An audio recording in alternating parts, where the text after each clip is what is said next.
आज दिनांक 14 फरवरी 2024 दिन मंगलवार को प्रदेश की राजधानी लखनऊ में स्थित लालबाग तिराहे पर राष्ट्रवीर महाराजा सुहेलदेव राजभर जी की प्रतिमा स्थल पर महाराजा सुहेलदेव राजभर जी की जयंती समारोह का आयोजन भारतीय समाज दल द्वारा किया गया, जिसमें मुख्य अतिथि के रूप में भारतीय समाज दल के राष्ट्रीय अध्यक्ष श्री नारायण राजभर ने सभा को संबोधित करते हुए कहा।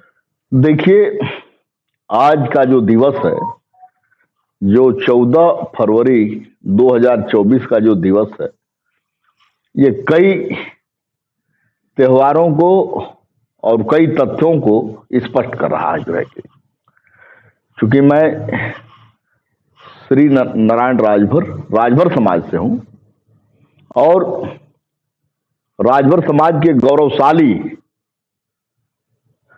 जो इतिहास के पन्नों में उन्होंने अपना जो योगदान दिया, शायद भारतवर्ष की धरती पर कोई योद्धा दिया नहीं। हमारे पूर्वज की ये जयंती दिवस है।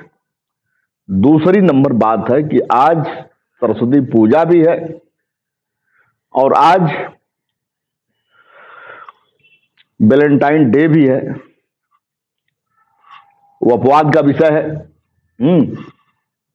और आज 14 फरवरी हमारे सीमाओं पर हमारे जो सैनिक शहीद हुए, जिसको पुलवामा के नाम से जानते हैं, वह भी आज दिवस है। क्योंकि मैं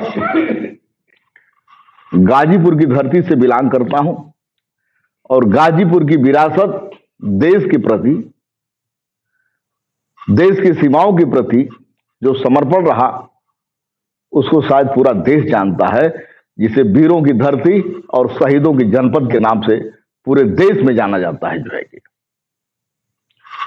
तो सबसे पहले मैं देश के प्रति समर्पित होने वाले उन महान योद्धाओं को सच्ची श्रद्धांजलि अर्पित करता हूं जो पुलवामा हमले में शहीद हुए।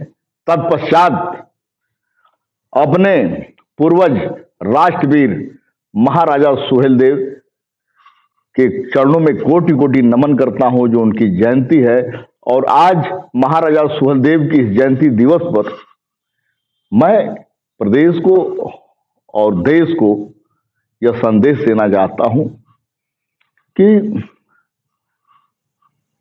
हमारा जो इतिहास है, उसको पढ़ने से यही सिद्ध होता है कि हमारे पूर्वजों ने देश के प्रति जो समर्पण किया, जो योगदान दिया, शायद ही जो है कि अवध की धरती पर कोई किया हो। क्योंकि अवध की धरती पर जब तक हमारे पूर्वजों की तलवारों में दम था, तब तक इस देश का हिंदुत्व सुरक्षित था। लेकिन 14वीं शताब्दी के बाद, 15वीं शताब्दी के बाद महाराजा डलदेव का जो पराजय हुआ, उस पराजय के बाद अवध की धरती पर कोई ऐसा शासक नहीं हुआ जो भारतीय संस्कृति और हिंदुत्व की रक्षा कर सके। हम मानते हैं तत्पश्चात गुरु गोविंद सिंह और शिवाजी महाराष्ट्र की धरती से खड़ा हुए और उन्होंने हिंदुत्व के लिए लड़ा। जब हिंदुत्व की बात आती है, देशभक्ति की बात आती हो, तो इन महापुरुषों का नाम मुझे याद आता है। मैं आपके चैनल के माध्यम से यह कहना चाहता हूं कि यदि भारत के धरती पर विदेशी आक्रमणकारियों का इतिहास का यदि अध्ययन किया जाए, तो उस अध्ययन के दौर में यही सिद्ध होता है कि भारत की धरती पर दो ही व्यक्ति हुए जिन्होंने राष्ट्रवीर की उपाधि को प्राप्त किया।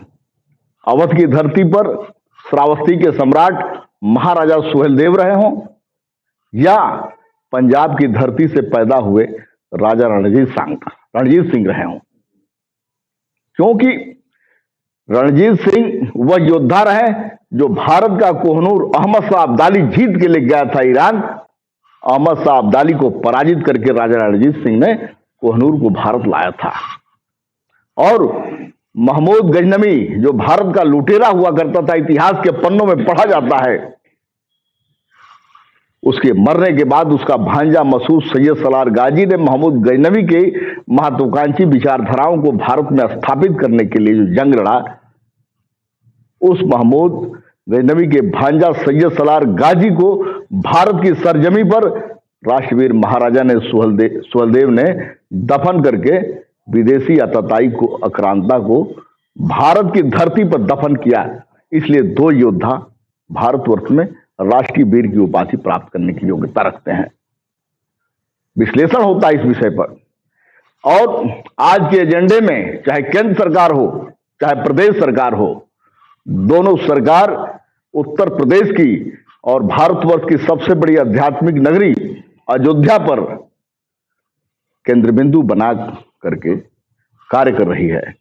और मैं कहना चाहता हूं आप मीडिया चैनल के माध्यम से कि जो अयोध्या है वो महाराजा सुहेलदेव की उपराजधानी हुआ करती थी किसी जमाने में।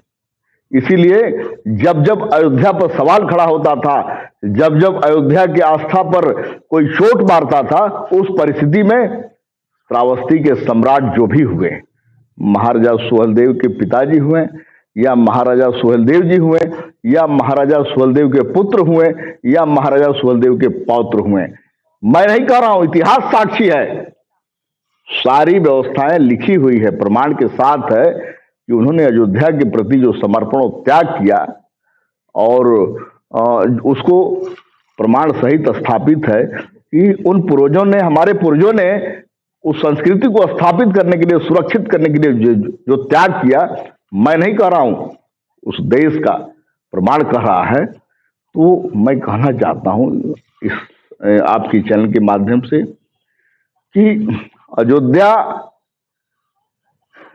की जो हिंदू धर्म की आस्था नगरी है, वहां पर महाराजा सुहेलदेव की भी एक प्रतिमा स्थापित हो।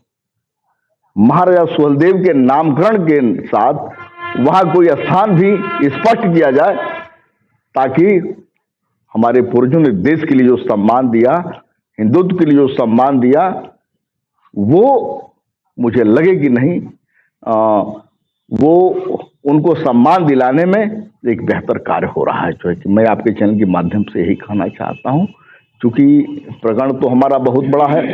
मसूद सैयद सलार गाजी ने बनारस पर भी अटैक किया था। बनारस के तत्कालीन राजा उस समय राजा बंदार थे, जिनको पराजित कर दिया। यही कहना चाहता हूं कि गजनवी जो ईरान में पड़ता है और ईरान की धरती से चल करके भारत को फतह करता हुआ मसूद सैयद सलार गाजी बहराइच पड़ा था। ऐसा नहीं है कि ईरान से जब चला था तो कोई राजा नहीं मिला, सभी से लड़ते हुए सभी को पराजित करते हुए बहराइच की धरती पर पहुंचा। मेरा ख्याल है यदि बहराइच की धरती पर मसूद सैयद सलार गाजी यदि जीत गया होता जंग, तो भारत में आज कोई हिंदू कहने का नाम नहीं लेता। बस इसी के साथ हमारे पूर्वजों को सम्मान देते हुए और देश के प्रति, चूंकि यह त्योहार राजभर समाज का नहीं है, यह त्योहार पूरे देश का है, पूरे प्रदेश का है, हर वर्ग, हर हिंदू कौम का है, सनातन संस्कृति से संबंध रखने वाले हर वर्ग का है, और सबको सम्मान करना ये उनकी जिम्मेदारी बनती है। और इसी के साथ मैं शासन से यही कहना चाहता हूं और जनता से ही कहना चाहता हूं कि वो अपने पूर्वजों के दिए गए इतिहास का अध्ययन करे और उसे प्रेरणा ले और सशक्त भारत का निर्माण करे। धन्यवाद।